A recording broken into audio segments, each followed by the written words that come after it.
We know that shelving filters boost or cut energy at the target frequency in all audio frequencies either above or below it.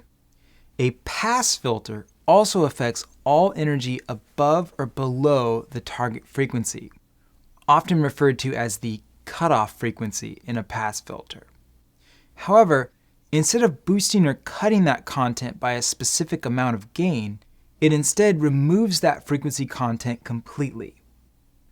Any frequency content outside the cutoff frequency is attenuated or cut gradually in a downward slope heading towards negative infinity. Let's listen to some audio examples.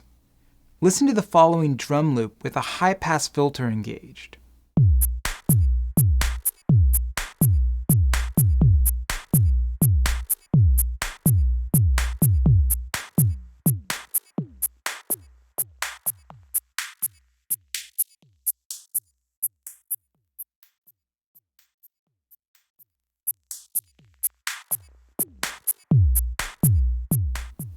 Next, let's listen to the loop with a low-pass filter engaged.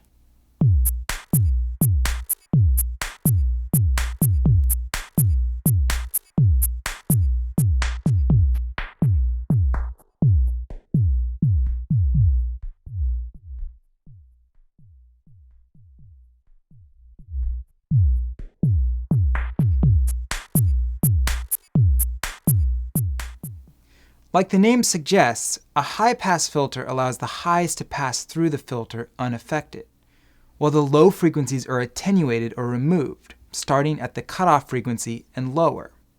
Likewise, a low-pass filter allows the lows to pass through the filter unaffected, while the high frequencies are attenuated or removed, starting from the cutoff frequency and higher. Sometimes these filters will be referred to as high-cut and low-cut filters. High-cut is simply another name for a low-pass filter, and low-cut another name for a high-pass filter.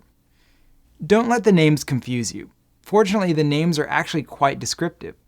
Low-cut filters cut the lows, high-pass filters let the highs pass through, etc. When both filters are used simultaneously, one filtering out the lows and another filtering out the highs, it is often referred to as a bandpass filter, since in that case, only a specific band of frequencies are allowed to pass through. Pass filters generally only have two controls, frequency and Q.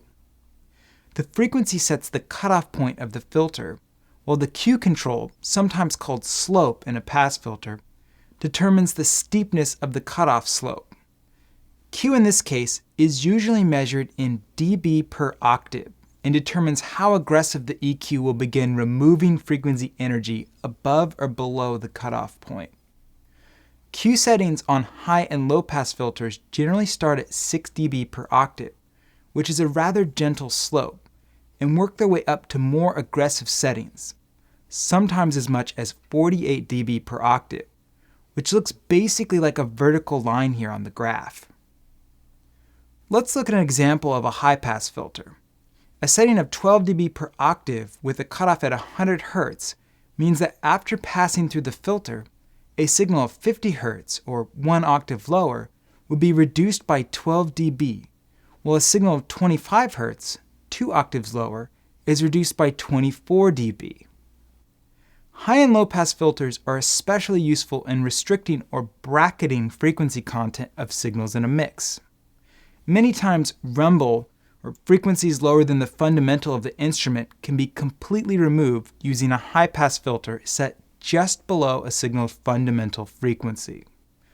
For example, a male vocal isn't going to have much below 80 Hz, so cutting off everything below 80 with a high-pass filter can help ensure that no additional low-frequency content, unrelated to the vocal itself, makes its way into the mix. Likewise, low-pass filters can be used to restrict and reduce high-frequency content.